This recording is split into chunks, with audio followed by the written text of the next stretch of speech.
Hi, my name is Simone. I'm 22 years old and I'm currently a master's student at Maastricht University. So I've noticed recently, but basically in the past few years, that entrepreneurship is something that's become an increasingly popular topic.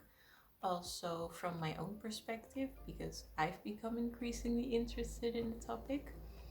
And so before being a master's student, I did a bachelor's degree in European studies, which included some economics, but mostly political science.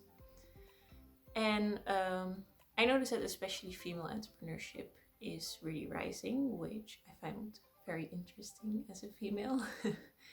And yeah, so basically, there are two types of entrepreneurship. You have, in the sense of motivation wise, you have push and pull factors, and I've noticed that there are a lot more. Of course, well, the difference first and foremost is being forced into entrepreneurship, so basically having no other choice than to set up something for yourself out of survival, or pull factors, which is more related to finally quitting your job and pursuing your dream. And I think, at least in my bubble, I've seen mostly the pull factor side really increasing in the past years, which is really awesome. And yeah, what I've then also noticed that there is a lot of inequality going on still, because entrepreneurship is a struggle, as is life in general, I think. And I think there's besides just entrepreneurship being difficult, because there's a lot of work, and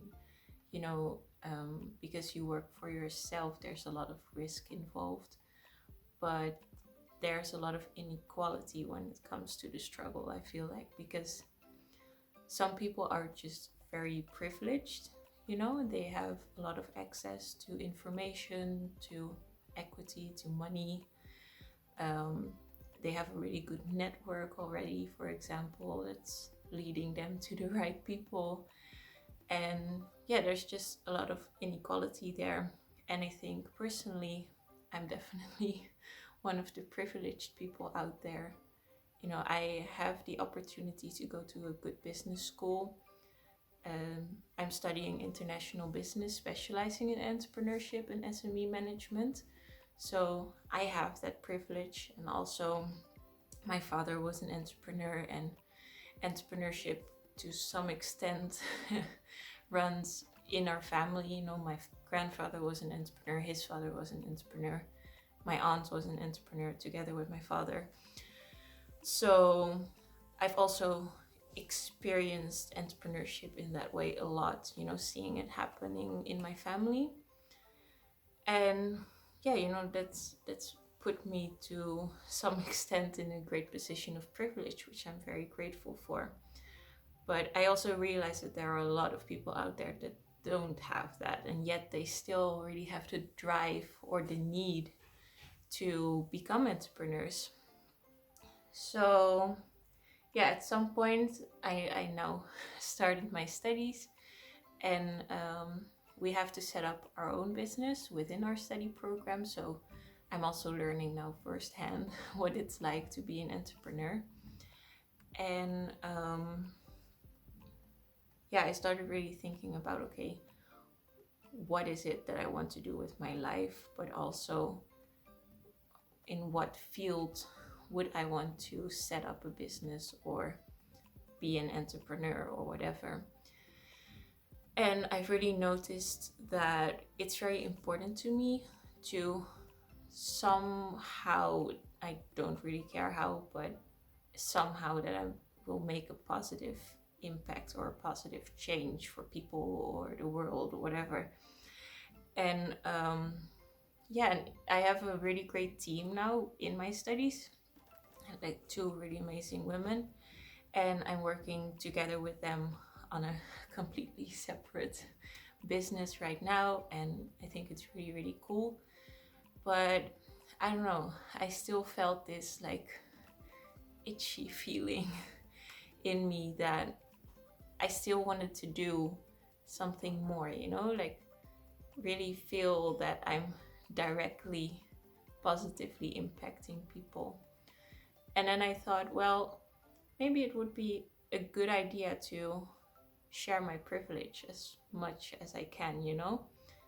And then hopefully others can do that too. So I thought, why won't I just start this channel and share everything that I have learned already, but also everything that I am learning with all of you guys. So, yeah, my plan in this series is to share what I have learned and what I am learning, but also relevant books that I've read that can be directly related to entrepreneurship, but maybe also a bit more indirectly related, yet still very important in my opinion. But also scientific articles that I found slash read. But also mostly I would like to hear from you, what you would like to learn, what you would like to know. And I think the big advantage of me still being a student is that, sure, I may not be the expert yet, because I just started this track, so the only expert knowledge I have is what I've learned so far, and also what I've seen with my dad's business and everything. But the advantage is that if you have any questions or anything that you want to have investigated, that right now I still have direct access to all of the databases with all of the articles and books and information. I can still directly contact my professors. We're also one successful entrepreneur. He is also teaching us every week or every other week to help us with our businesses. So I also have direct contacts with him. So right now I'm in a really great network and I really want to share that with you guys. So yeah, if you have anything that you would like to know, please let me know. You can comment, you can send me an email, or you can reach me on any of my other social media channels. And I really hope that we can make this into something great. Thank you for watching and see you in the next episode. Bye!